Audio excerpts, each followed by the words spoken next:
Each year in the month of May, California's motocross tracks come to life as the best riders in the world begin to prepare their machines for round one of the Lucas Oil Pro Motocross Championship near Sacramento. Riders in the 250cc class, often referred to as the lights class, represent the next generation of the sport. And the brutality of the 12-round outdoor series makes it the ultimate measuring stick for team managers seeking talent for their 450 class rosters. The 250 is a stepping stone. If you set any one of those guys down and say, what would you be your dream? The 450s. I'm making the decision to go 450 at the end of the year because the 450 is the cream of the crop. You're racing the best of the best in the world. If you win and you win another championship in the 250, the 450 contracts, it's gonna come. I don't think it means you've made it if you sign with Pro Circuit. It means that they are giving you the opportunity to make it. Austin wants to do well. The whole family wants Austin to do well. It's the ultimate chance to prove yourself that you belong. I look like a guy that was once really good and now I'm on a decline. You know, all these injuries. All right, Adam, you gotta go, you gotta do something. This year with being fit and knowing my bike's good, there's no excuse. It's just a suffer fest. Whoever can suffer the most. No reason why I shouldn't be out there winning on the podium every round. I've done everything I need to do. I've put everything I've got into this, so maybe I should retire if it doesn't work. I promise you it bothers Mitch. A guy who's won his whole life and then goes 4 years and hasn't won anything, that's got to eat him alive. I'd like to think that I'm the guy that's supposed to finally end the drought. There's only a certain amount of top factory teams. You only get a certain amount of chances. If you don't make those count, it's kind of over.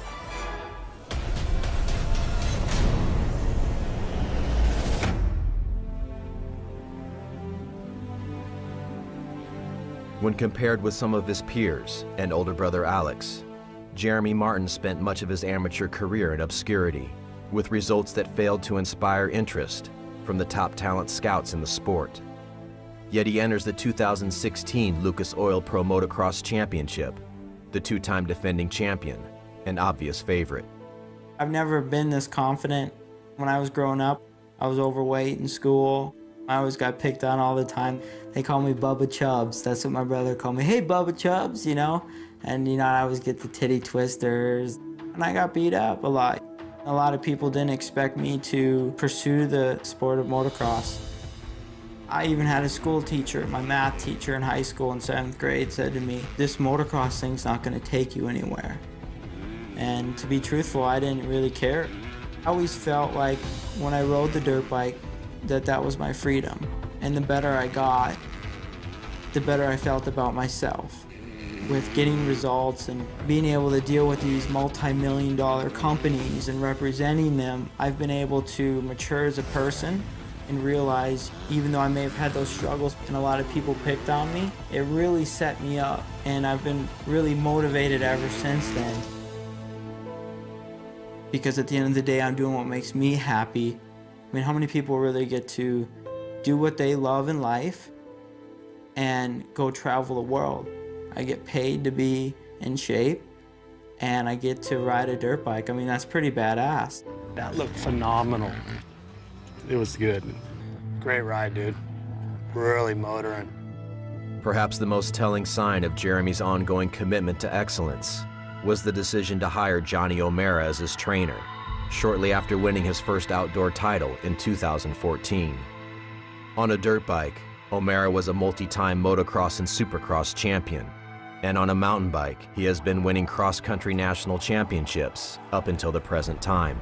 I went with Johnny O'Mara because when you think about Johnny O'Mara, you think about just a gnarly dude that worked his ass off. Johnny holds me accountable.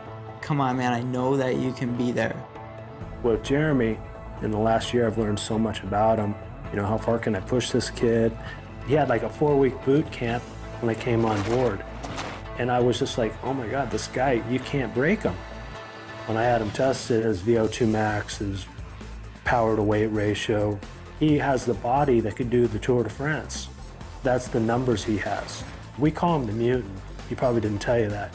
He has mutant type numbers. I had never seen that. I'm okay with sacrificing the next 10 years of my life. I want to be able to walk away from my career, and when I look back, know that I did everything I could possibly do to win championships and to dominate, so I have no regrets.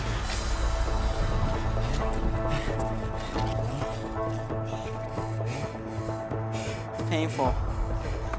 I don't enjoy those. At that point in time when I'm suffering, I just want to look over at Johnny and just give him the bird. F you, Johnny. In the past 42 years, far less than half of the riders who have won a lights class championship have gone on to win a premier class championship in the outdoors. But if Jeremy Martin could win a third lights class title in 2016, it would place him in a category with two of the sport's all-time greats, Ricky Carmichael and Ryan Villopoto. History would say that Martin's main competition will come from Pro Circuit. Led by owner and founder Mitch Payton, the Monster Energy and Kawasaki-backed team is the most successful in the history of the 250cc or lights class. Adding to Mitch's motivation is the fact that in the past 4 years, the team has not won a title in the outdoors, the longest championship void they have ever experienced. I don't know why he hasn't won. Do I think Austin's going to bring him a championship? Yes, I think he can. Will it be this year? Will it be 2 years down the road? I don't know. Sooner the better as far as I'm concerned. Much of Mitch's hopes for a title in 2016 fall on the motivated veteran Joey Savacci, the often injured but blazing fast Adam Cianciarulo, and the hyped incoming rookie Austin Forkner. There's always going to be people talking on social media, how am I going to do, how is it going to go, and I feel like if I do good, there's going to be less people talking crap than if I don't, so yeah, I want to win. I'm going to be bummed if I don't win. Being brought under Mitch Payton's wing has brought a lot of confidence. This is all I've wanted my whole life. This guy believes in me. I must be doing something right. Joey, he came to us and had never been on the podium. He finally got podiums and he won a national. He's very driven, hard worker, and I think you're gonna see good things from him. Growing up, I won a lot. I was never the underdog. When I was going to the race, I rolled up to the starting line, everybody was looking at me. And now, because I've had a couple injuries, a couple weeks, I'm gonna roll up to Hangtown. There's not one person gonna be looking at me. I welcome the challenge. It's just something new for me to conquer. If you look at where he stepped into the sport, he won his very first Supercross. Like, how would you not want to keep that kid? Now there's doubters and they're like, oh, he's never gonna be able to do it. But I've already seen him do it. I just gotta get him to do it again. In the days leading up to round one at Hangtown, some are feeling the confidence only supplied by focused, structured training, and others the hollowness of regretful preparation, as it will soon be clear who has the talent and desire to solidify their future.